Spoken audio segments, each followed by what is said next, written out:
Okay, we are recording. So if everybody that's here is co-hosting, so you should be able to turn your cameras on at will. And with that, thanks Kelly for resolving that unexpected difficulty. I'll call this January 10th meeting of the Foothills Community Policing Council to order. First up is a roll call of panel members and establishment of a quorum. Andre. Hello, everyone. Andre Nguyen. I'm joined by phone, so I won't have my camera on this evening.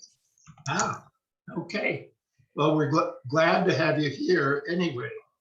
Graham. Good evening. Good evening, Graham. Idalia. Good evening, everyone. I'm making dinner for my husband, so I'm spoiling him because his mother just passed. So I'm trying to be a good wife. Okay, well, I'm sure you are. And I'm not going to let any cats out of the bag, but somebody whose name I just used is our new vice chairman. Josephine Martinez is off tonight. She requested an ability to be excused. Paul, I see you. Hello. Good evening, Paul Cedillo. I'm Bob Carlton, and there'll be one more name added in a minute. Second is the approval of the agenda, which was posted a week ago.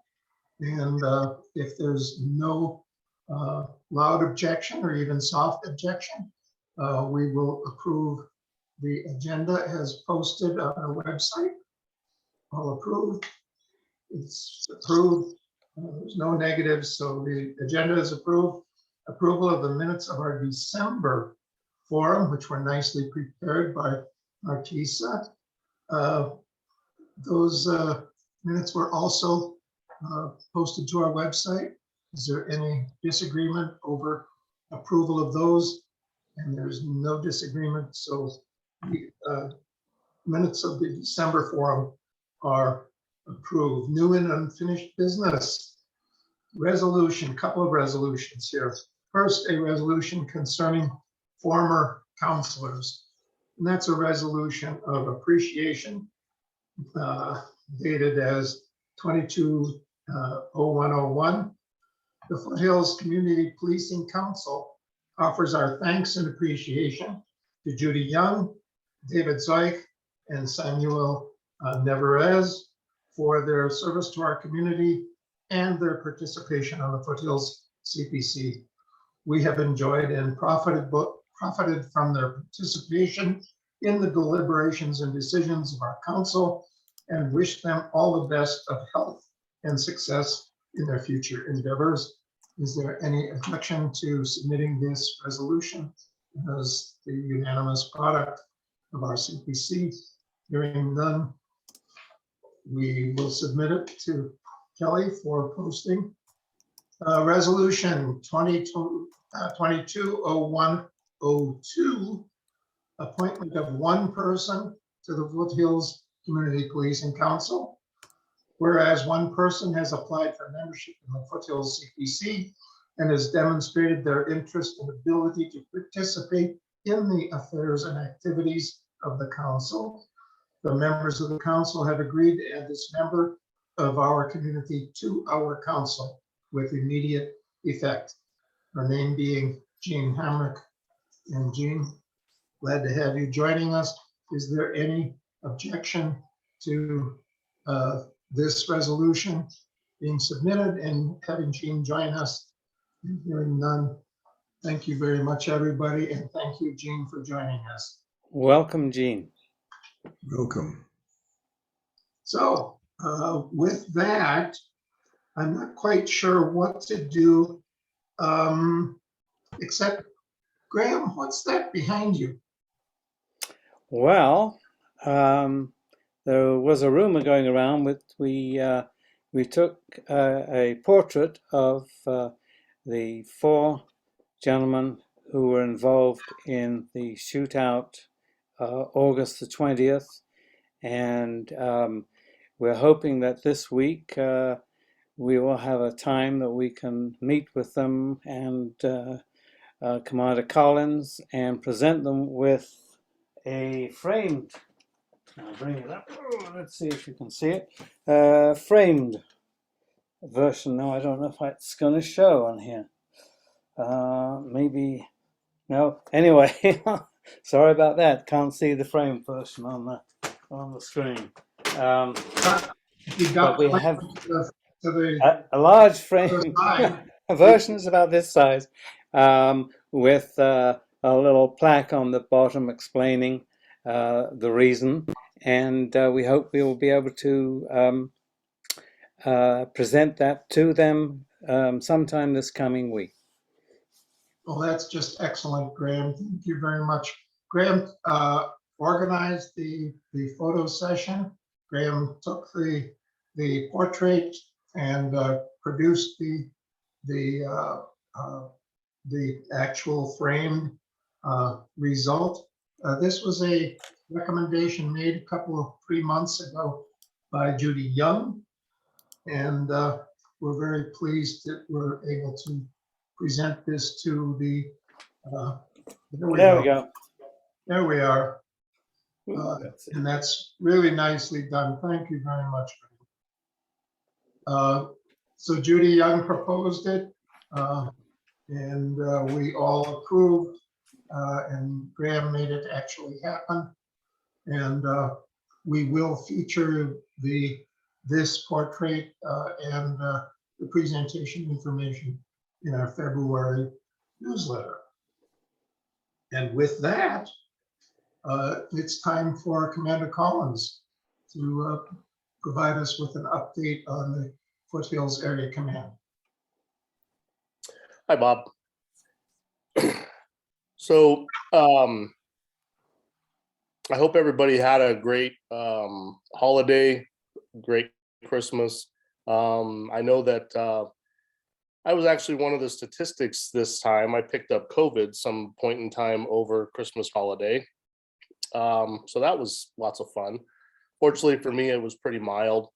And I'm just kind of coming off of it now.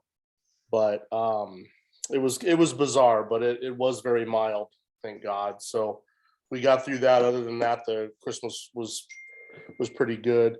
Graham, I'd like to thank you again for taking the time to do that with Sean and the boys on the photo.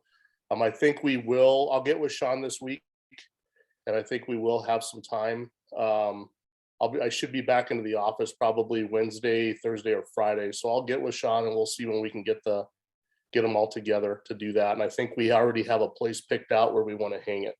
So that way it'll be displayed prominently I'd like to put it in the briefing room. So that way all the officers, as they come in and out, will always remember them and that day. So again, thank you so much for doing that. I'll move right into my quick update. I'll go off of the newsletter, just kind of reiterate some of the CAD highlights that were on there. We did have a commercial robbery for service. We had 25 of those. Only one residential robbery. I'm not sure the location off the top of my head, but there was only one of those. 3 carjackings. Those are primarily centered around between Central Wantabo and I think Eubank. 5 robberies to an individual. We did have 23 auto theft calls for service. Only one of those was a warm-up, which is nice because we talked about this the last couple of meetings, that as it gets colder, the warm-ups tend to happen more because people want to get into warm cars when they go to work, which I understand, but that is 100% preventable. Look, we had 17 commercial burglaries, 10 residential burglaries, and 14 auto burglaries. And out of that, 0 guns were stolen for the month. So that makes me very, very, very happy. We've been doing really well as an area command on that for about the last, I don't know, probably 4 or 5 months. I think we've definitely been under 5 each month. So let's definitely keep that up. The one of the other things that we were able to do over the holidays, and largely this was engineered by Samantha Martinez, our crime prevention specialist. She was able to identify children at Apache Elementary, Chelwood Elementary, and Collette Park Elementary, and be able to get them some gifts. So now Aaron from Chisholm RV and Target helped us sponsor 15 children for this event. And it was actually very, very successful. The pictures on the newsletter, and every year, the generosity that comes out of the Foothills Area Command is absolutely incredible. I can't I can't even articulate how it makes me feel to see people just open up when we ask for help on that. So thanks to everybody on that. One of the things that's going to be coming up soon is the rebid. And just to kind of fill everybody in on what a bid is, the Field Services Bureau, which is the patrol division, every year we bid, well, lieutenants, sergeants, and officers bid for days off, shift, and supervisor based on seniority. Typically that happens in August, and it did happen just this last August, but we found that the 8-hour shifts are not as efficient as we like them to be. So we're going to be doing a rebid coming up into this month where the lieutenants have already bid. The sergeants will bid, I think, either this week or the next couple of days, and then the officers will follow. And that's to take effect coming up probably last week in January, maybe first week in February. And what it's going to do, it's going to move the shifts to 12-hour shifts. So officers will have 4 on, 3 off, or they'll have 3 on, 4 off. And it's purely math. When you look at it, I actually took the bid list of schedules and I put it all on a Google Calendar, mainly because I had nothing else to do during COVID. But I was able to see a visual of the overlap of each of the shifts. So we're thinking that this is going to provide us a little better support daily, which then it will help me to have the officers break up not only calls for service, but then they can try to get in some more proactivity in some of our hotspot areas like Central Tramway, excuse me, Hotel Circle, some of the areas where we need to have or try to keep a presence more frequently. I think this 12-hour shift is going to help us with that. So I'm looking forward to that coming up. I have 3 really good lieutenants that have bid to the Foothills. So I'm kind of excited for them to start. I'll announce them next month once it's all finalized. And then lastly, our use of force data. So this month, or I'm sorry, this would be for December. So December, we're at 1.1 uses of force per 1,000 calls, which puts us within our typical range. Remember a couple months ago, we had, I think we were 3 times higher than that. And then we dropped down to less than 1. And now we're hovering around 1. So we had a total of 5 uses of force. 1 was a level 1, 3 level 2s, and 1 level 3. Citywide, there were 41 total uses of force. And just to put that into perspective, for the month of December, Foothills took 4,531 calls for service. Northeast took 7,186. Southeast 8,665 calls for service. So when you look at a total of 41 uses of force, that is literally 0.000001. So the force incidents are still staying fairly low when we look at it in that regard, because there's a lot of contacts that are being made out there that do not result in force. The most associated call type this month was a disturbance followed by a family dispute. And I think that's probably all I have, Bob. Wow. Okay. Thank you very much. And I'm sure there will be additional questions that Of course. there always are. Yes. So well, that got us through the grumble of our routine rather quickly. And we have two amazing guests this evening. And I think there may be that our speakers have backup partners that are joining them to address questions that come up. The two speakers are Elaine Maestas of the ACLU of New Mexico. If you wave your hand a little bit, Elaine, and then the representing the APD is Cecily Barker, who is the Deputy Chief of the Investigative Bureau. And Cecily Barker is here. And Cecily and Elaine have collaborated and reached the decision that Elaine is going to talk for a bit first, and then Cecily will speak for a while, and then I guess there will be ample opportunity for questions and discussion as we go along. So with that, I will ask Elaine to unmute herself and to take center stage and proceed. And I'm going to put this on speaker view for my own self so that I'm not so distracted by other things that may be going on in the background. So, you're using your screen share.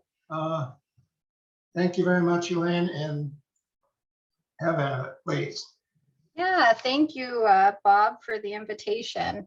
I'm going to have my camera off to spare us the internet troubles of me glitching quite a bit. So as Bob had mentioned, I'm with the ACLU of New Mexico, and we're here to talk about police accountability. And so first, I want to open up with some introductions. And I'm going to pass it over to my colleague, Baron Jones, to introduce himself first.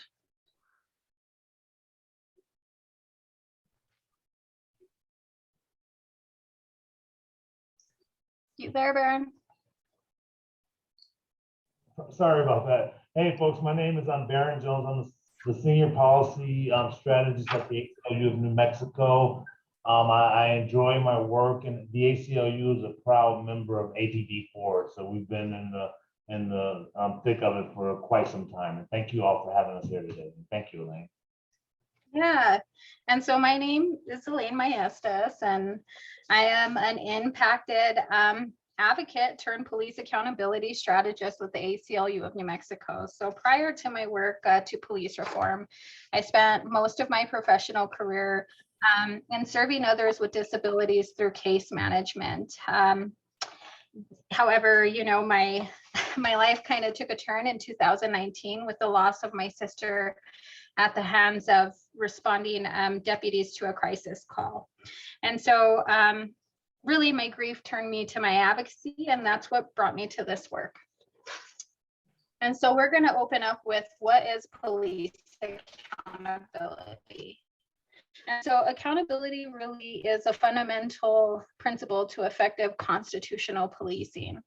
It demands officers deliver basic services in a manner that respects both individuals' dignity and rights guaranteed under the Constitution. It involves disciplining individual officers for out-of-policy violations and holding agency leaders responsible for systematic failures. And accountability is an essential part of a healthy law enforcement agency. And so what does it do for our community? And so there's many things that it does for our community, and I'm going to touch on a few. It deters harmful police misconduct, which is big. It ensures discipline when harmful misconduct happens. It improves police and community relationship, with which leads to the restoration of public trust, and it boosts the officer's integrity. All these lead to constitutional policing that each and every one of us deserve. And so that leads us to our next page, where we're going to talk a little bit about the Albuquerque Police Department and the history that most of us are already aware of. So from 2010 to 2012, the Albuquerque Police Department shot people at 5 times the per capita rate of New York City. And since the start of the Fatal Force database in 2015, New Mexico has led either first or second in the nation for police-related deaths, with the Albuquerque Police Department being a big contributor to that data.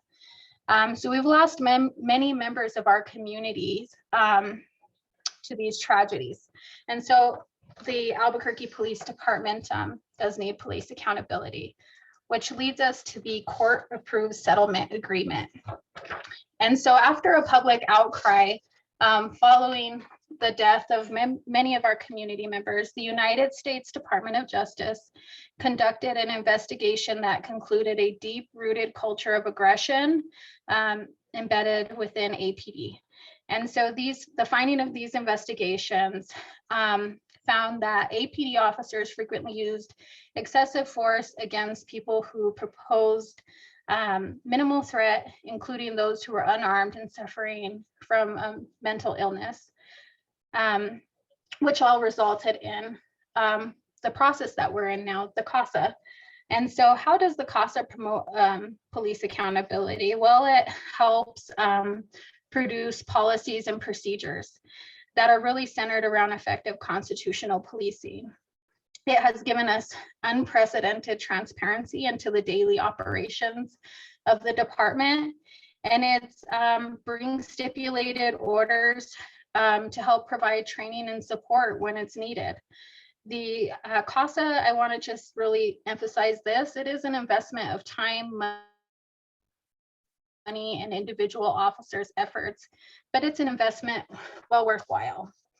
And so, I do want to say that APD has made great efforts to comply with the CASA. It's implemented some of the best use of force and de-escalation policies in the nation in its efforts to comply with it. But unfortunately, despite these policies and training being implemented, we still see tragic and questionable incidences of use of force that continue to happen on members of our community. We are now 7 years and 14 independent monitor reports into the reform process, yet we continue to witness and read of questionable use of force incidents. So many, including myself, ask why. Why is it that we have this roadmap to success, yet we are still witnessing some of these preventable incidents? And so on this next slide, we're going to talk about the barriers to accountability. And so what are the barriers? So one of the barriers is union contracts. So in these collective bargaining agreements, we do not have normal agreements revolving around workers' pay and benefits. And many of these agreements, including the Albuquerque Police Department's contract, we see things negotiated that really insulate police from accountability and transparency. These union contracts impede discipline and investigations. So I'm going to provide an example using the Albuquerque Police Department contract. We have a 90-day negotiation for use of force investigations to be completed. This 90-day time frame to investigate cases has really directly resulted in a 600+ case backlog. Most of these cases are now out of the allotted time to hold them accountable. So you can really see how these contracts really do prevent accountability from happening when it's necessary. The lack of policy enforcement. So creating an accountable police force starts by implementing policies that make them directly responsible to the people they serve. But for this step to be successful, the policies must be enforced. Enforcing policies and procedures brings protection to the community, and it also protects officers and the police departments as a whole. What while improving the functions of the department. And then just the inability for police to police themselves with the reluctance of investigators, prosecutors to second guess an officer's decision. And so these are barriers that add to a culture that is deeply rooted and really must be changed within many police departments. We need a meaningful culture change in departments that are willing to hold officers accountable for out of policy violations. And I'm not talking about the kind of violations that many of us have heard about in the past months from like just unnecessary out of policy violations from burrito incident stories that we've heard from the union. I think that these really do take away from what the community needs when we think of accountability. I'm talking about a meaningful systematic approach that holds officers accountable when an individual's dignity and rights have been violated by the officer who is there to protect and serve them. This is what we all deserve, and this is true police accountability. And so for police accountability to be successful, it must be at every level of the department, starting with the highest rank and ending with the lowest rank.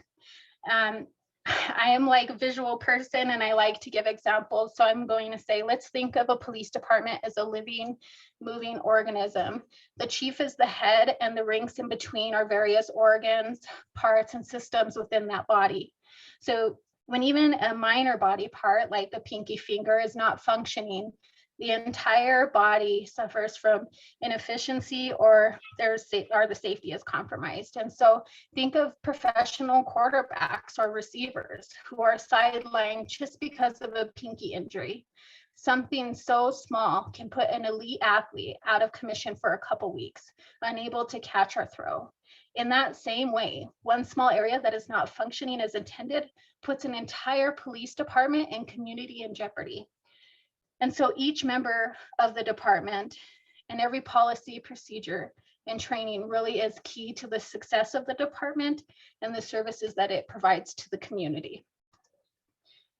And so we're at the conclusion of my slide. So the conclusion is that if we ever want to have a healthy relationship between the community and our police department, we really must have police accountability in place to bring the balance to the power and responsibilities that is given to law enforcement.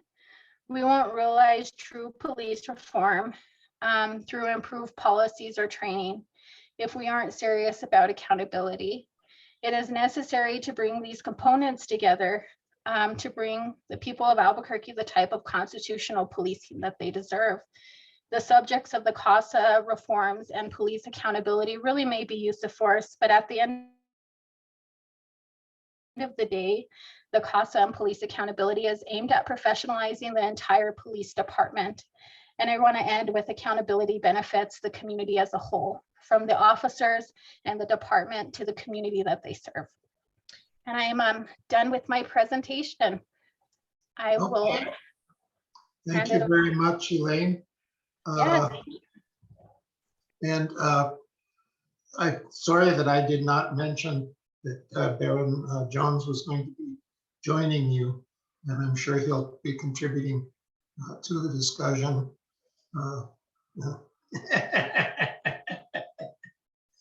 So good to see you, sir. And I also did not mention that Deputy Chief Corey Lowe was also going to be joining Chief Barker this evening, and that's my apology for not mentioning that. Baron Jones, do you have something you wanted to add at this point before Chief Barker makes it?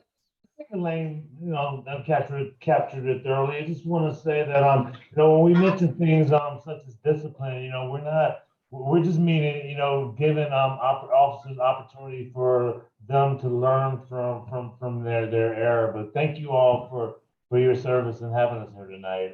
What else did I want to say? No, that's about it. I'm here for questions though. Okay. Chief Barker, would you like to take center stage now. Absolutely. First, I just want to thank Elaine and Baron for their presentation and the comments that they made, and let each one of you know that Albuquerque Police Department is committed to police accountability and reform. I'm Cecily Barker. I'm the Deputy Chief of the Investigative Bureau. I'll just give a quick background. I have 18 years on the police department. I spent my first 10 years in the Field Services Bureau. I worked as a supervisor in the Violent Crimes Division, as well as the Juvenile Division and the Crime Lab. And I served as a commander in the Northwest Area Command, as well as the Chief of Staff the last year. I asked DC Lowe to speak to compliance. She's the Deputy Chief of the Compliance Bureau, and I'll allow her to introduce herself, but I wanted her to talk about police reform because she's really deep in that and knows it very well and is very good at what she does. And when she's done with her comments and presentation, I'll briefly talk about what we've done in the Investigative Bureau to ensure that our department and our detectives are accountable to the community and to the victims that we serve. So DC Lowe. Thank you. Good evening, everyone. Again, I'm DC Corey Lowe. I am the Bureau Head over the Accountability Bureau, also known as the Compliance Bureau. I have been here for about 4 years. I started over here as a lieutenant, really not knowing much about the, excuse me, hold on.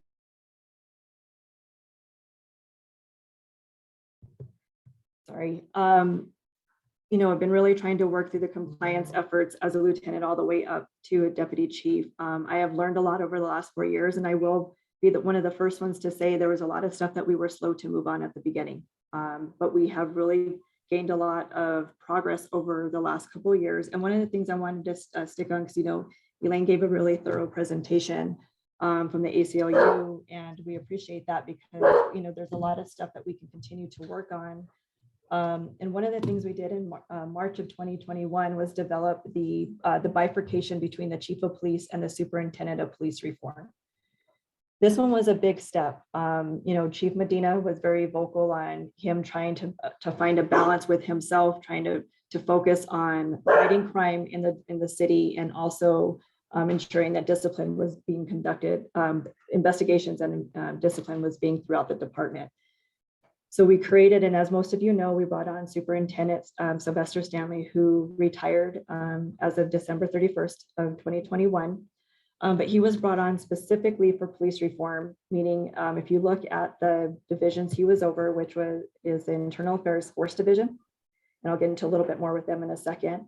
Internal Affairs Professional Standards, which is more of our traditional IA function, and the Training Academy. Those are three very, very big areas with the settlement agreement that make up a vast majority of the paragraphs within those 244 that are evaluated. With that said, we really, I think Elaine touched on it earlier when we're talking about the use of force and the investigations of those uses of force. And I'll get into the backlog and our current ones as of right now. We started realizing just keep in mind, we had the use of force policy suite, which, when we're talking about the policy went out, it covers, the definitions of uses of force, when we can use force, the investigation, the reporting of it, has all that. That went into effect in July 11th, 2020. Towards the end of 2021, we started realizing there were some issues with our investigations. They weren't exactly what we were looking for, and also brought up by the monitoring team as well. We had a lot of transition in IAFD in 2021. We had significant, starting in September of 2020 all the way through 2021, we had some changes of personnel from the command staff. That's when we decided to bring in EFIT. We recognized working with DOJ. DOJ was, they just knew this was how we have it set up just wasn't working, and worked with the city on developing a component of how to do use of force investigations. And we had two prongs that we had to meet. One of them is timely, and the other one is thorough and complete. We did really good on one, and then we'd fall back on another. We do good in the other, and we would kind of fall back. That's when we started bringing in EFIT. EFIT came live on July 16th of 2021. And yes, while we do have a very large backlog, it's 667 cases. Those are level 2s and level 3s. Since EFIT coming on, we have not lost a case yet as far as timelines. We have been identifying out of policy uses of force. As of our latest update, it's roughly 9.62% are out of policy. That's a good thing. That's a good thing, meaning that we're not that necessarily that we have an out of policy, but that we're identifying that they're out of policy and doing something with it. Now, keep in mind that something with it may or may not have discipline. Most likely, if they're out of policy use of force, is the application. So that's where discipline is imposed. But if we have like other ancillary policy violations, there's also other ways to correct behavior. And that is what we're looking for. When it comes down to it, we're looking at, we want our officers to correct their behavior and not to keep replicating these policy violations or mistakes that are being made, to ensure that we provide the community the best service that we can from top to bottom. I don't want to lose track on here. So another part in there is the training component, because that affects our department in two different ways. We just finished our last tier 4 training for uses of force in December. So we are done with our tier 1 to tier 4 use of force training. It did take us way too long to get there, but we're finally here. And the training academy is really working through force review board recommendations and other recommendations that are coming their way. And one of the examples is not every scenario and not every use of force scenario has to result in force being used. And that's a big step. That's the one that we haven't really taken. That's a different approach. We have shoot, don't shoot, but just the force in itself is kind of where we're headed, just so officers can really use their de-escalation. And if they use it right, then it works. Sometimes it's going to be unavoidable, but you always have that opportunity. We really want to get that out. And we're also starting that with our cadet classes, so we can start getting newer officers started rolling into that same mindset very, very early on. We do have a relatively new commander at the training academy. She has over 30 years as working with the FBI. She came from the FBI Academy, so she has a pretty lengthy experience with training. We also brought on a PhD, Dr. Jessica Haney, for curriculum development. And we basically bifurcated the leadership at the academy. So we have our curriculum development, and then we have our day-to-day operations, and which include our academy classes. And so Commander McDermott and Dr. Haney are doing a very good job, have received accolades from both the monitoring team and the Department of Justice. So we think that we got some pretty good structures at the academy and then the police reform. Now we just need to start working on how do we solidify that and start working and moving it into practice. I can talk for a very long time when it comes to compliance, so I don't want to take up too much time because I understand there might be some questions. So Cecily, I'll just go ahead and pass it back to you before we answer any questions. Like DC Lo said, I don't want to take up too much time from questions, but when we're talking about police accountability and police legitimacy, that also falls into investigations, which is a little bit different than what DC Lo was talking about. One of the things Elaine talked about was commitment from the highest to lowest rank. And when Chief came to the department, he recognized that there was a lack of good investigations that was happening within the investigative bureau. And one of the first things he did was committed to the community and to city council to start the first detective academy for the police department. I was able to work on that along with different commanders within the investigative bureau. We have held one detective academy, which consists of 40 hours of training, which includes interview and interrogation, constitutional policing, warrants, courtroom testimony. And all of those things are really important when it comes to police accountability. We just started the second detective academy actually this morning. So we have another 40 detectives. So by the end of February, we'll have 80 detectives who have gone through this detective academy. One of the things with the investigations, like I was talking about, is there was a lack of communication with the victims' families. A lot of cases were, because we have so many cases assigned to detectives, piling up and the communication wasn't there. So we hired victim advocates who reach out to the families of victims as soon as a homicide happens. And that communication is there to let them know where their case is at, how it's going through the district attorney's office moving forward. We've also started a 60-day unsolved case audit, which had not previously been done. The result of that, as you might have seen recently in the media, is we've solved 2 cases that were over a year old, and the detectives did a great job. As soon as it was assigned to them, the new detectives, they worked on it and solved it within 48 hours and made arrests. And I think we're going to see a lot more of that. Again, this 60-day unsolved case audit is really just holding detectives accountable and the follow-up through the chain of command to make sure that any new tips that have come in are being investigated fully. We're also holding weekly meetings with the district attorney's office that focus on talking about these cases and moving forward. And we have post-homicide trial debriefs. So after there's a trial for a homicide, the supervisors within the investigative bureau and the prosecution team are meeting to discuss what we could have done better or different. And then lastly, we have family meetings with the homicide families like I was talking about. So again, just keeping families in the know about what's going on and making sure that they have a full understanding of what needs to be done. And then for us to listen to their expectations of us, know what their frustrations are. We're really working hard to just work with the community and advocate for the victims. So we'll stand for any questions that anybody might have. Okay, well, thank you very much, Commander Barker, or Chief Barker. As I had said in the invitation, you all have at least an hour. So you have marched through your material at double time. So we have plenty of time for questions. Are there any members of the panel that would like to ask a question at this point? Yeah, how will you bring in the rookies that are coming through the training and introducing them to their new job? Are they going to be working with a older, more experienced officer at first? How's your plan for that? Sure. For when cadets graduate the academy, they have a minimum of 4 months that they go through what's called on-the-job training.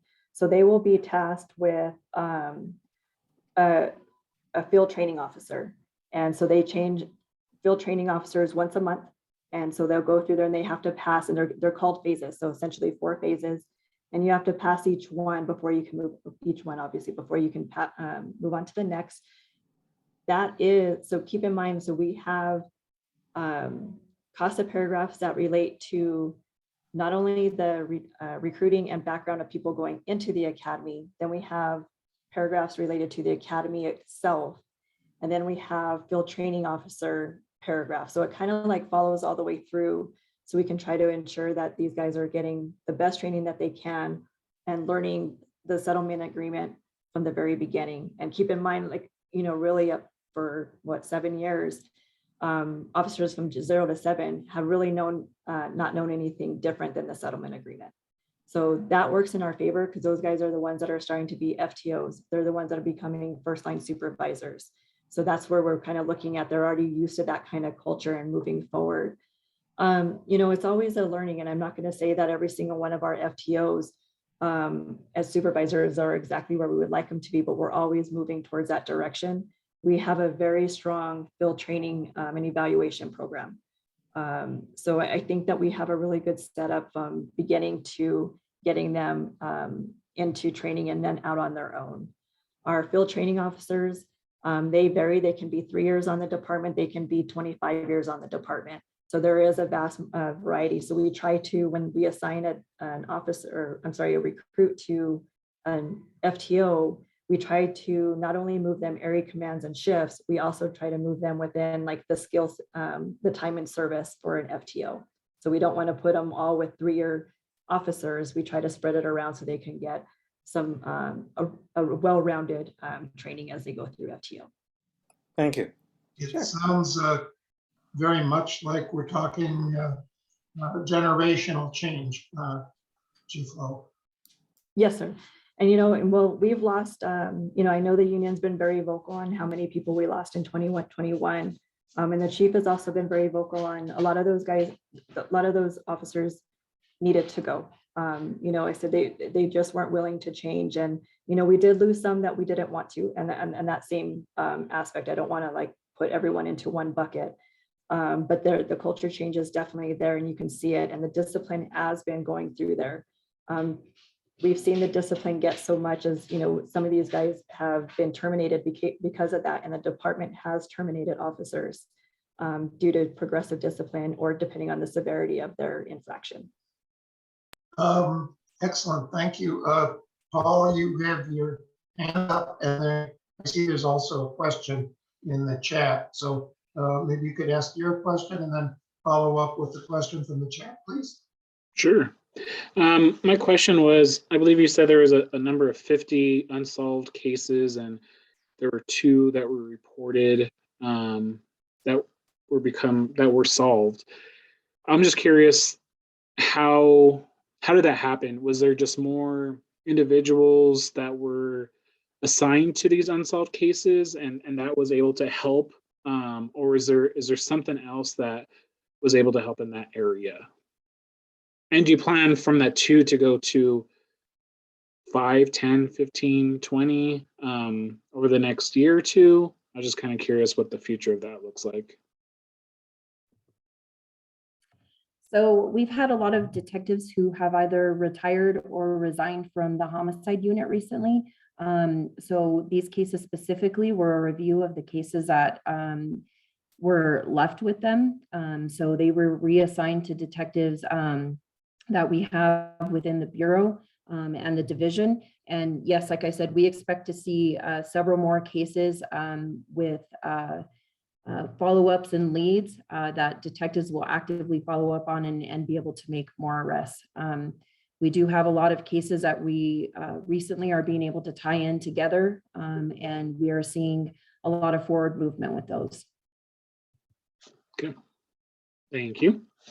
And the question in the chat is, why was the backlog of use of force investigations allowed to balloon up to 600 plus cases? No, thank you. That's a good question because we had to really take a deep look at ourselves. So keep in mind that does include uncompleted cases from all of 2020, not like meaning those cases belong in there. And then from January 1 to July 15th of 2021.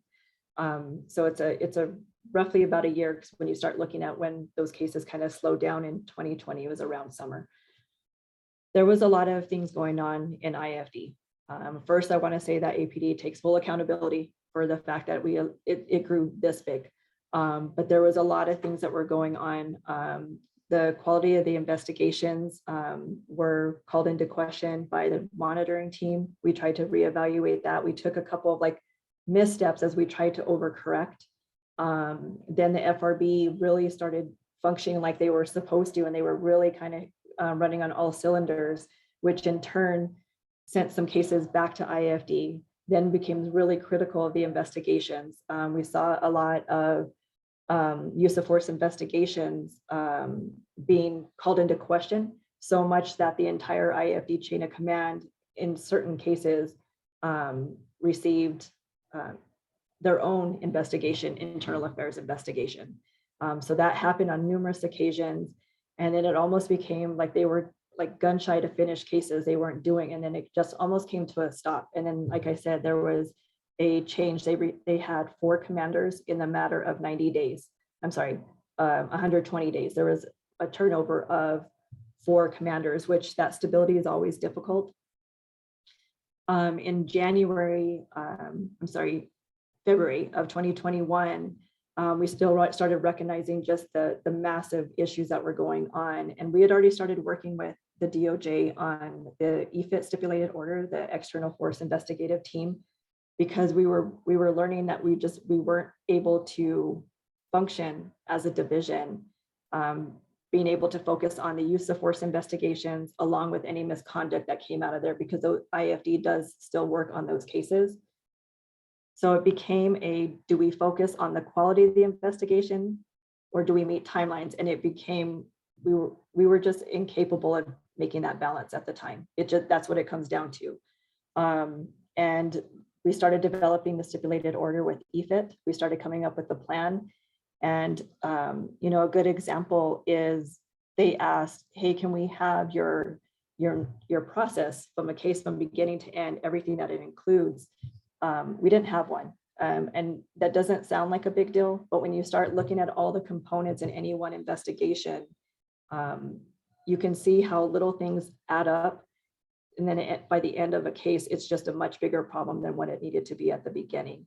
Now with EFIT here, we still have our struggles, but I don't want to go too long because I know the main question was on the backlog, but that's how it came about. Is there was just a lot going on and we were trying to figure things out. And every time we took one step forward, it was almost like we took 2 steps back. And I think we're on the right track with EFIT. We seem to be doing very, very well with having like a kind of like I was talking about FTO, like having an FTO with you along the side. So they're helping our detectives learn. One of our biggest areas was a failure of investigations. And I know I'm kind of going off topic, but it still goes into the backlog. One of the criticisms is that we were doing poor interviews if we weren't doing interviews at all. We were having leading questions. We were automatically going to the officer's statements and kind of just using that as our guideline to if it's in policy or out of policy, where we're asking challenging questions. Our interviews are our #1 improvement that we've had since EFIT's been here. I could tell you, I would not have guessed that. I would have thought it would have been like our simple task of on scene that we would have gotten out first. And it's actually interviews. We're about to phase out a couple of our first few investigators to kind of go up a little bit on their own, but still have EFIT there to evaluate. But those were a lot of parts that added into the 667 cases.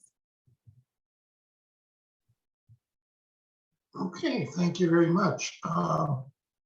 Other members of our team that have questions at this point? Chief Barker, I thought that you looked like you were going to add something at this point. I could just sort of see. I'm Nothing probably to add wrong. at this time. Okay.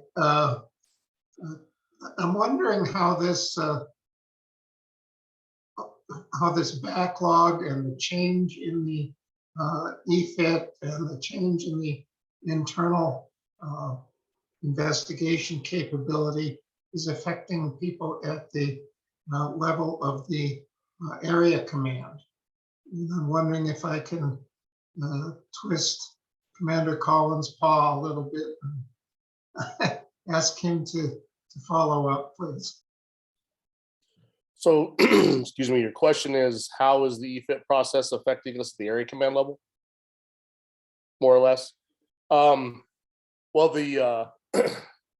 So on any of the level 2s and 3s, that's going to be an automatic IAFD response. EFIT responds with the IAFD detectives, and it's, from what I have been told, typically I'm not out on 2s and 3s, but from what I have been told is the IFD detective is primary, and then the EFIT is kind of secondary, if you will, where they get involved in the investigation to a certain degree, but it's more as kind of a guidance to help the IFD detective with the on-scene process.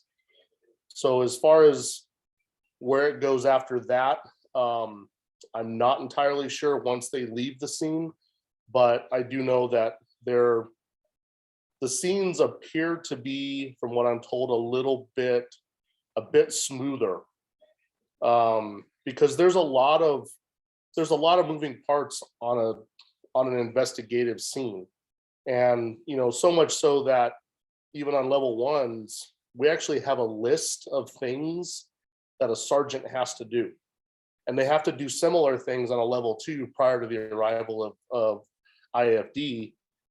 But then when IFD gets there, they have a certain amount of things that they're required to get done within their on-scene, and EFIT is there to kind of help, seems to guide them and kind of soften some of the rough edges on that.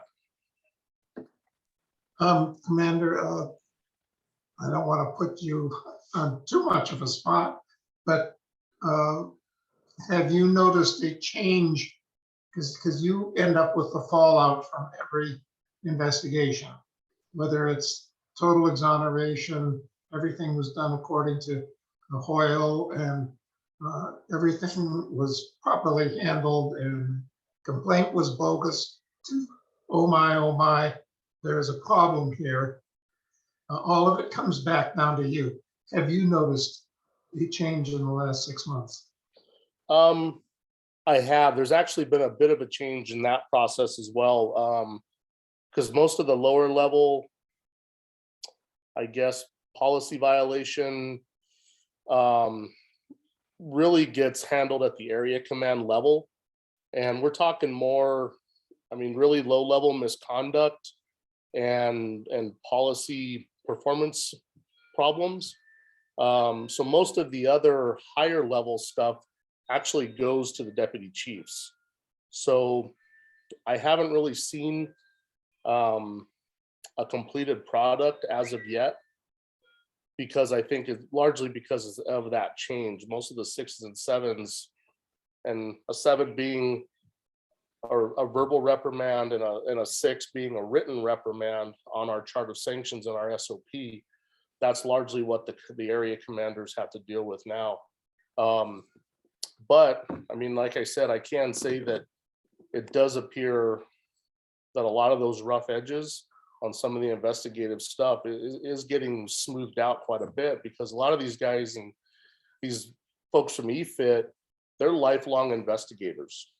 They've been doing this job either through administrative or criminal investigations the vast majorities of their careers, and they all have a really solid handle on what needs to be included in an investigation, how to write that, how it all correlates. So I think it's definitely something that would help, that is helping IAFD, because Chief Lowe's not wrong. There were some struggles sitting on the FRB board. It was kind of some of the things that some of the investigations really needed some help. And it's not necessarily the detective wanted to do a bad investigation. It's just that they need to learn. This is a learning process. They need to be taught how to do it. And I really think these folks from EFIT are really providing that. Okay, thank you. Elaine, Maestas, have you noticed any changes during the most recent period, maybe 6 months or so? Well, I think that's a little bit, I think we're a little bit too early in it. It wasn't, the EFIT process wasn't really covered in this last IMR report. So we'll really be able to see in this upcoming IMR report the fruits that it brought forward. I think that's something that a lot of us have trouble understanding, that the IMR reports are almost always, or they are always 4 to 6 months behind the reality. So it's like we're studying recent history, but not current events. Baron Jones, did you have something?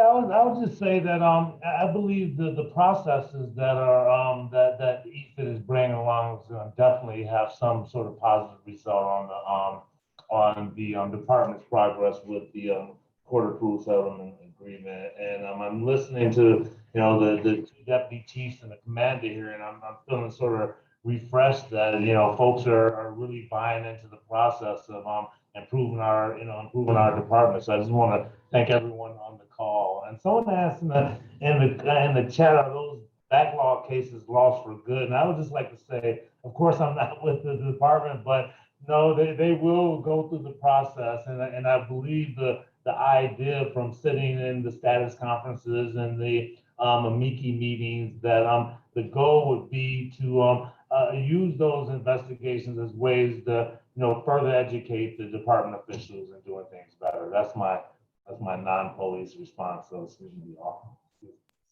Okay. Thank you all for your work. Chief Lowe, I know that at least one person that I've met from the police administration, when I asked about whether the old cases should be just dropped or just say, well, that was then. I've been told, no, we don't want to just drop them. We need to process through them. And even though we can't extract or apply discipline, we can apply lessons learned. And Chief Ho, do you want to comment on that? That was one of the questions. Sure. Yeah, absolutely. So all the cases in the backlog are what's called time barred. So they are beyond their time limits and everything. But there is, we've been working with the Department of Justice, really working on the steps to be able to complete the backlog. And it will be all the cases of the backlog, unless something changes and there's something that comes out. But I'm confident that we're going to look at all the cases. There's a lot of stuff that is in there that we can, like I think a couple have said, the lessons learned, get some trend data. This also helps with our annual use of force report. There's a lot of benefits to having that done. And along with the transparency, right? Like everyone knows exactly what cases, what happened with the dispositions. Now with that, just keep in mind that there's going to be like a cascading effect. And I know I already brought up the Force Review Board earlier. We're going to have to come up with a plan as these backlog cases are fixed or investigated. Now the FRB is going to be tasked with not only our current cases, but our backlogged ones. So we're also working with the Department of Justice on how we're going to be able to accomplish that in an effective manner. So there's some ideas out there. The Department of Justice has been very open and working with us on trying to, ultimately they want to see IFD succeed. That's why they brought in EFIT, and an alternative to looking at the backlog is potentially outsourcing that so we don't overburden IFD to where they fail again. If we're going to try to have them do the backlog in current cases, they won't be able to handle that workload, especially as they're learning. But I'm going to just ask you to emphasize, are we continuing to fall behind, or are we now staying current and then at least nibbling at the backlog? No, it's a good question. As far as IFD cases, no, we are on task. Like we're working on there. We have not created any additional cases for investigations for level 2s and level 3s. That's a huge sea change from. It is like, we've looked at over, and I'm sorry, I know I'm going to get this number wrong, but I think we've closed up over 115 cases so far with level 2s and 3s since EFIT coming along. That is so many times more than what we had in IMR 14. So we are definitely headed in the right direction. And I think it's a very positive move that we made. Wow, that's excellent. Elaine, do you have any comment to add at this point? No, I've just really been enjoying the dialogue. So I just wanted to emphasize, Barron did drop APD Forward's analysis on IMR 14, and we do an analysis every IMR. And so I'll drop the link into the website and you all can go there. And we also have a tool called the Smart CASA tool that helps break down where compliance is at, where it's improved, where it might have declined, all of that good stuff in there. It's a really good tool. And so I'll go ahead and drop that link in the chat. Barron, did you want to add anything?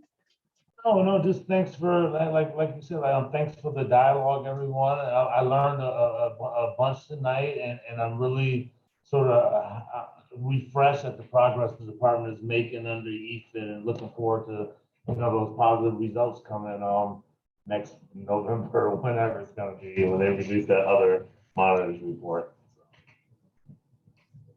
Okay, great. Thank you, Barron.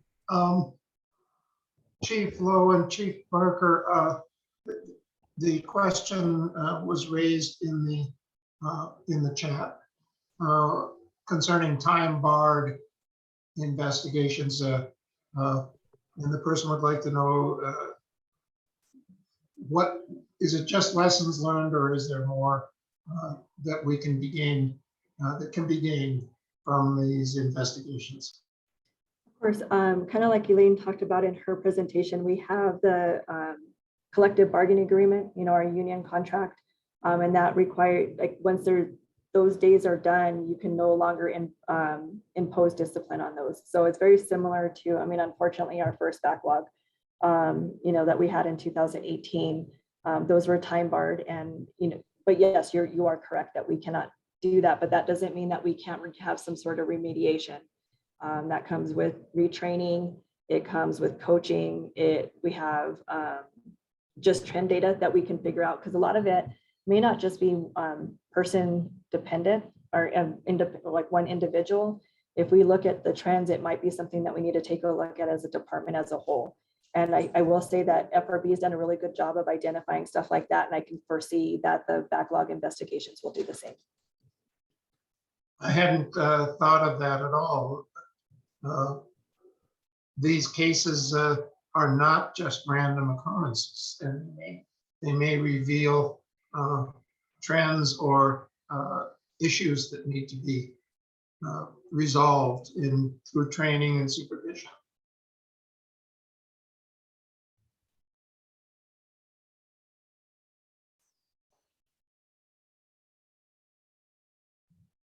Okay. It's just the questions of police use of force are so different to me than what I see in the street. And I have to say, I'm an old middle-class white guy, which puts me in, several protected categories, from the old days, from the bad old days. But I don't see much, and looking at Commander Collins' reports on various levels of use of force, I don't see very much force in the terms of physical force. I'm wondering if a more pernicious activity would be casual disrespect or casual abuse of authority or of the uniform presence of a firearm and that sort of thing, isn't a more serious day-to-day issue than actual physical force. Are you talking more like the interaction between the officers and the individual, and like how they interact with one another? Yes, I'm remembering going through the Citizen Police Academy in 2005. Okay, so it's a couple years ago. And the gal, the officer who was the hostess, or the lead interlocutor for the classes, said in regard to a question, "By God, if I ask you a question, you better answer it instantly. If I tell you to do something, you better do it instantly, or I'll drag you out of your car, or I'll do this, or I'll do that." And it set me back on my heels that this was somebody out interacting with the public. And it's just, so I'm just wondering if that's more of an issue than actual force. Bob, I think I can help you with that. What I can tell you now, and I watch a lot of videos, I talk to the officers a lot. I talk to the supervisors a lot. With, excuse me,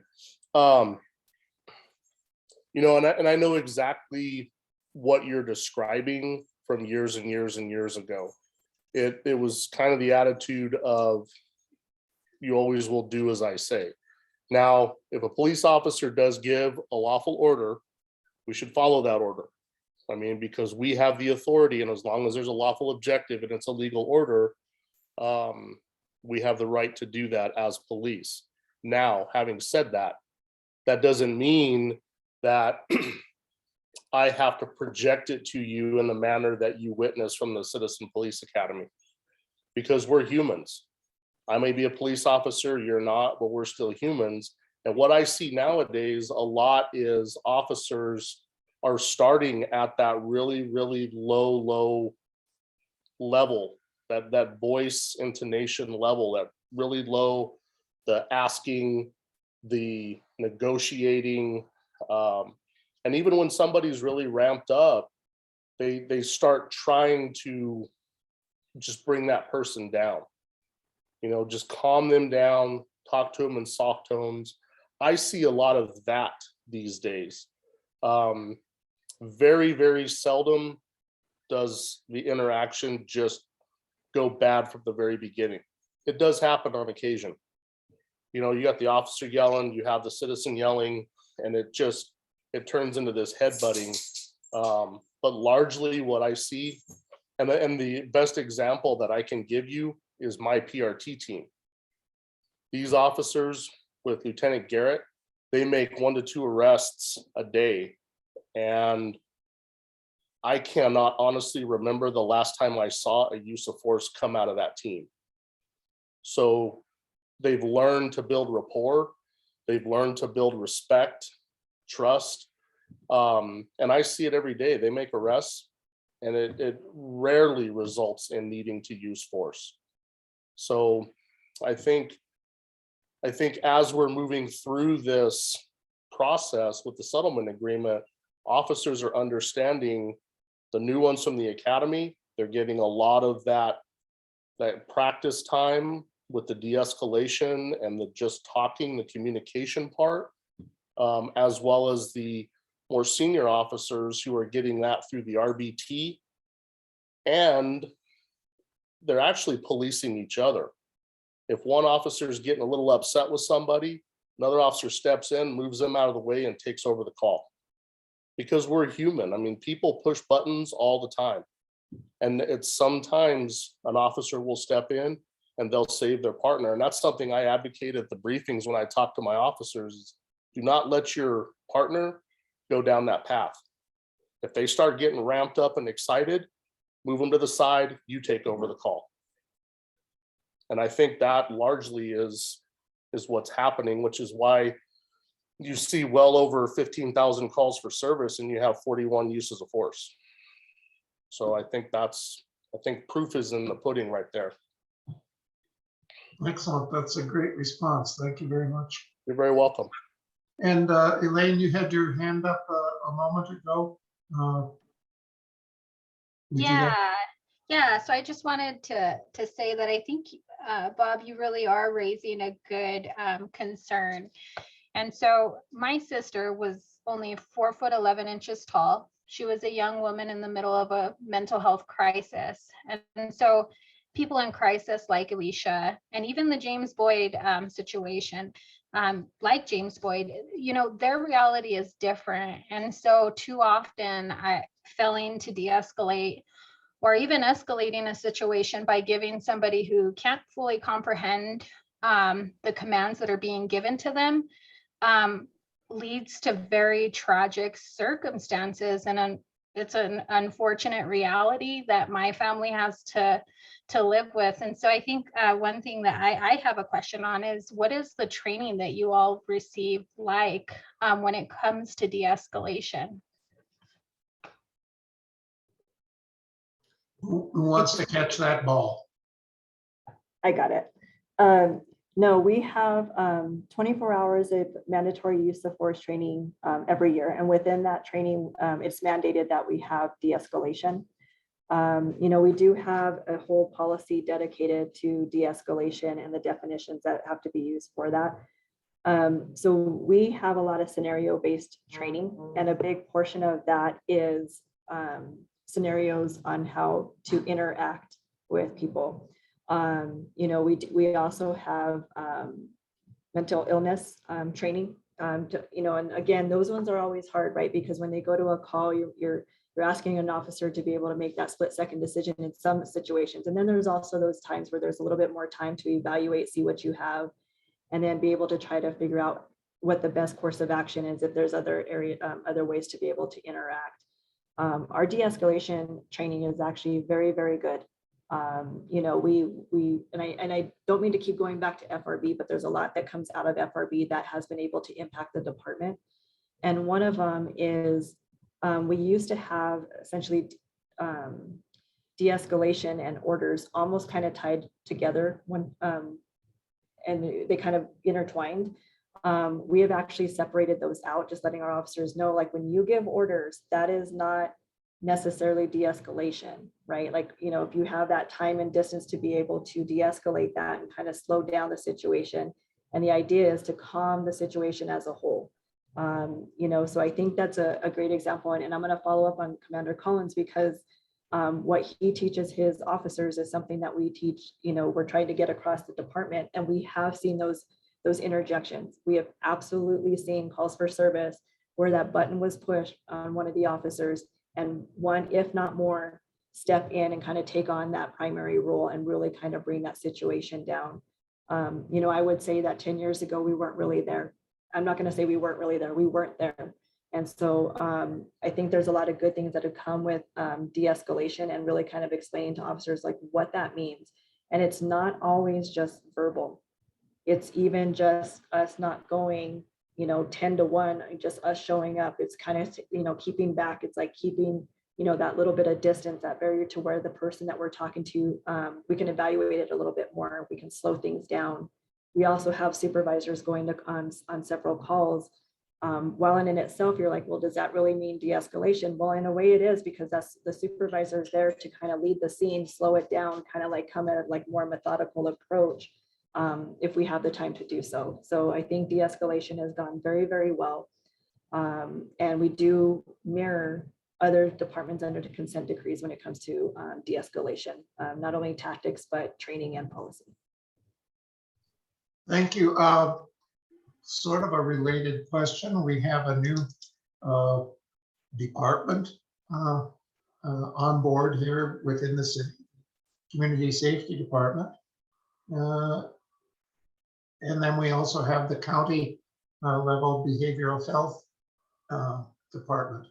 I have some hope that both of these are going to be taking pressure off you and Commander Collins' staff, both in terms of calls and in the types of calls that you respond to.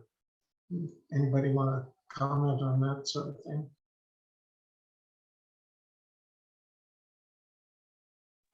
I will, Bob.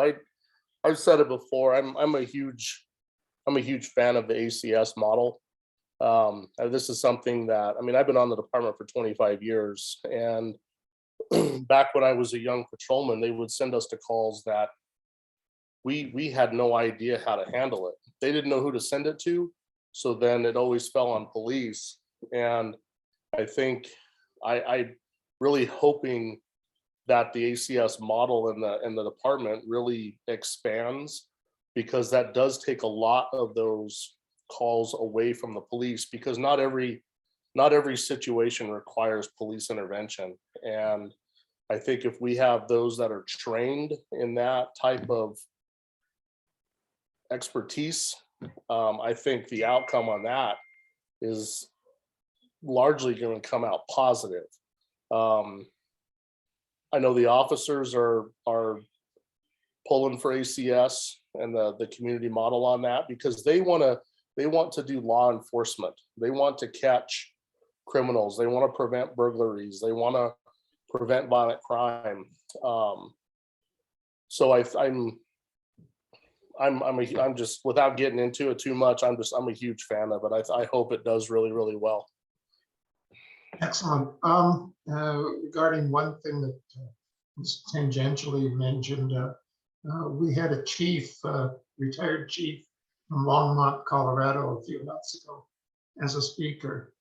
And he said one of the issues involving this sort of thing is that police departments need to learn how to say no. No, that's not properly our job. And so that we can actually be police officers. One of the things in chat that came up is the cost of CASA. And I wrote a piece in our newsletter 2 months ago on that. I looked at strictly at the cost of the amounts that the city of Albuquerque paid over the last several years in as a result of judgments of misbehavior and improper application of police activities.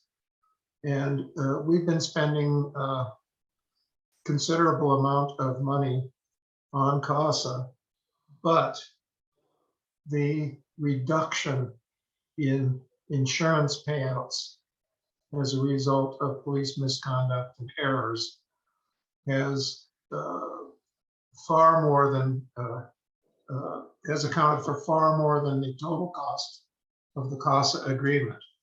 So, according to me, there's a payoff. I mean, if we're spending money on good things and we're not spending it on bad things, to me, that's a very positive win for our city. So that's just an editorial comment on If I can add to that, I was gonna say, if I can add to that, I work with this attorney who, because sometimes when you do this sort of APD 4 work and you work on it for 4 years and you see very little, progress, you sort of feel defeated. But one thing that sort of reassured us that the work is worth it and the reform process is definitely something that we should strive for as a community is that an attorney who works with folks was a public defender and worked with folks who lives with disabilities, and he said that he's seen a remarkable difference in how his clients are impacted by APD, right, because of the court-approved settlement agreement. And I do agree with you, Mr. Carlton, that money sometimes is no object when it comes to policing, right? I mean, the Albuquerque Police Department budget, 273 million, something like that. It's a huge number compared to community family services, right? It's maybe like $220 million more than that department, right? And so we have this this thought process as a community that money is no object when it comes to policing. And we should sort of adopt sort of that same sort of thought processes when we're talking about saving lives in some aspect, right? And just sort of improving the job and restoring community and trust and all that other good stuff. So that's my editorializing there. So, excuse me. And if I could just add, you can't get someone you love back from a fatal split-second decision. It's forever. And so, I really do want to emphasize that the CASA, it is an investment. It's an investment of time. It's an investment of money and individual police officers' efforts, as I stated in my slide. But it is an investment well worthwhile. We've been on this journey for a while now, and we've seen, much improvements, and we still have, some ways to go. But I would much rather have that money spent on looking to improve than, giving a grieving family a settlement, because I could tell you that's not what the family is looking for. The families, when they go through these kind of things, it's a shock. It's something you never could prepare yourself for. You never think you're going to lose a loved one at the hands of someone who's called to protect and serve them. And so it really is an invaluable investment into our community. And I just really do want to emphasize that. Thank you very much, Elaine. Chief Barker, Chief Lowe, thoughts on that, on those, if there was a question embedded in that, in terms of the value of our investments? No, I think everything has been covered. This is mandated for us, and it does cost a lot of money to be able to meet all the requirements of the settlement agreement. There's a lot of topics and a lot of sections in that that settlement agreement that we have to meet independently, and it does take time to be able to do that. I think we've done a really good job solidifying our policies. A lot of people say that's think that that's a small feat. It's not. First of all, we have like over 270 of them, and we're really working through the process. We get community input, we get officer input, DOJ and the monitoring team, for those that are CASA related, get the approval and they give us feedback. So even just the policies, because that's what dictates how we run our department. That's how our officers know what to do, what not to do. So I think there's that component. We've been at 100% for a little while now, and I said I take a lot of pride in that, because that's a big step forward. And then we go into training, and then we go into operational. And Dr. Ginger's been very vocal on meeting the operational is the most difficult portion of it. It takes the longest, and it's not the fact that we're trying to avoid and keep this going longer. At no point do we want the reform process to work, and we want to be able to prove ourselves. And it is taking us longer, but at the same time, we are pretty much in line with other departments under consent decrees as well. So we also look at those too, because there's we talk to each other a lot, because we can learn from one another. I take a lot from Baltimore and New Orleans, because they have different components that relate to us that work really well. Our basic stuff that we got, it's I understand the question is monetary, but when you look at some of the stuff, we've done a lot of cost savings as well. We've gotten stuff from other departments, like the scorecards. As simple as they are, they're effective, they work well, and we got them from New Orleans. Ours, we run cheaper, automated, and they're just that quick at the hand, so commanders and command staff can have that ability to know exactly where we stand at any given time when it comes to those specific requirements. So that even little stuff like that, it's not costing us millions of dollars to be able to implement those. So you have a little bit of cost savings as we're trying to move forward in the process. One of the, you mentioned Baltimore and New Orleans, but one of the cities that I'm quite familiar with is Newark, New Jersey. And Newark has an amazing history, and it's a beautiful city, wonderful location, but it's had some pretty hard times, and considerable amount of street crime and organized crime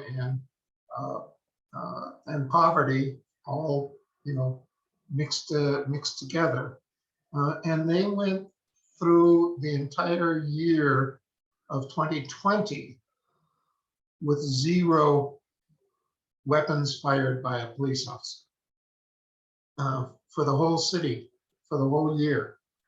And I thought, wow, that's quite a change from when I lived in that neighborhood. And I think if they've had that kind of a turnaround, I'm guessing that we can have a substantial continuation of turnaround here. Absolutely. And I keep going back to FRB, but that's because there's a lot of impact because that's mostly executive staff. It does have command staff that working, like we pick from area commands, because those are like our SMEs for the field, right? We have the training academy, so there's a lot of stuff that implements that. We know with the ultimate goal of being able to reduce force and being able to use force when it's absolutely necessary. And that's why we have out of policy uses of force to include, OISs fall into that. They're level 3s.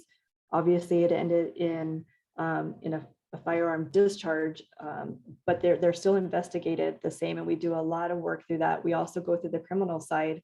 So I think, it's a goal that we can always go towards, is decreasing our uses of force to include officer involved shootings. And I have talked to several people from Newark, and they definitely have their struggles as well. Thank you for that. Yeah, Newark is an interesting place with some of the greatest restaurants I've ever encountered anyway. Are there additional questions from the public or from our team? We're running a little bit early tonight. I think we've covered quite a bit of ground, but we certainly have time, additional time. Are there other things, Chief Barker, that we should be addressing, or I'll ask the same from Elaine Maestas? I think we've had a really good conversation. And again, I just want to thank Elaine and Baron and everybody who was here today for asking the hard questions and talking about this subject. And for everybody here, I'll put my email in the chat, and you're more than welcome to reach out to me if you have any follow-up questions from this evening. Well, thank you very much. That's excellent. Elaine? Yeah, I don't have anything else to add other than saying thank you to each and every one of you that participated tonight. I appreciate you inviting us for this conversation. It was a really good dialogue. I think that, these kind of conversations are healthy conversations to have. I'm also going to be dropping my email in the chat for anybody who would like to learn more about the work that we're doing. Excellent. And just had one small thing. We used an acronym a couple minutes ago, and it's been used a couple of times without explanation. FRB is Force Review Board. And that's a critical function within the police department. Well, if we've come to this point where we can wrap things up, Graham, I want to thank you again for that wonderful portrait that you have taken, and which we will present. And just so everybody knows, the Foothills substation will receive the enlargement framed and with an explanation tag on it, which is absolutely gorgeous. And then we will also present an individual sized 8.5 by 11 copy of that portrait to each of the 4 officers. And then we also, each of the 4, and that's in a frame. And then each of the 4 officers will also receive an 8.5 by 11 individual portrait that just shows the individual officer, and they can do with those things whatever they might like. They have a family scrapbook or something else that's just fine, and we'll facilitate whatever the individual decisions are made. But that'll get done in the next week or so, and we will put an article and photographs in our next newsletter on that. It was fun to do with the 4 gentlemen. They were fun to work with. We all had an enjoyable afternoon. That sounds excellent. And I'm going to be there with my little camera. And this is not going to be professional level photography, but I'll try and get a couple of pictures that we can use in the newsletter as well. So Commander Collins, do you have any final benediction here? No, sir. Just Graham, if you'd reach out to Sean Kinney on that, and he can help get that set up for the other officers to meet us over there. But other than that, I enjoyed tonight. Good conversation. Thank you for everybody participating. And it's always good to see you all. Yeah, well, we're connected. He told me that you weren't too well on Friday, that you weren't in, and just to hang loose to when you got back, and we'll get it all organized. So thanks, Perfect. Commander. Thank you. Okay, well, that's excellent. And Idalia, we'll see you soon. We have several meetings that she's going to be attending in the near future. And we'll have comments on our change in our leadership come next month. Maybe we can even put it in our newsletter. So I thank everybody, and I certainly have appreciated this conversation. I think it's been excellent. Kelly, thank you for facilitating it. Jean, congratulations, welcome. And Paul, thank you. Martisa, I really appreciate your support to both Kelly and to us. And Andre, always good to know you're here. But Andre has completed his annual report now. And it just, everybody else that's on our team is struggling with our components. But Andre's is all done, all wrapped up for us in a neat package. So thank you, Andre. Glad to help. Okay, so thank you, everybody. I guess unless there's a local objection, I'll declare that this shindig is complete for the month of January, and our next meeting will be February 14th, which happens to be Valentine's Day. But we'll be here enjoying it in our own way. And thank you very much. So thank you very much, Commander Collins. We all wish you well very soon, and look forward to seeing you again in person. So thank you, everybody. Good night. Thank you, Mr. Chair. Commander, get better soon. Thank you. Bye. Bye. Thank you, everyone. Bye.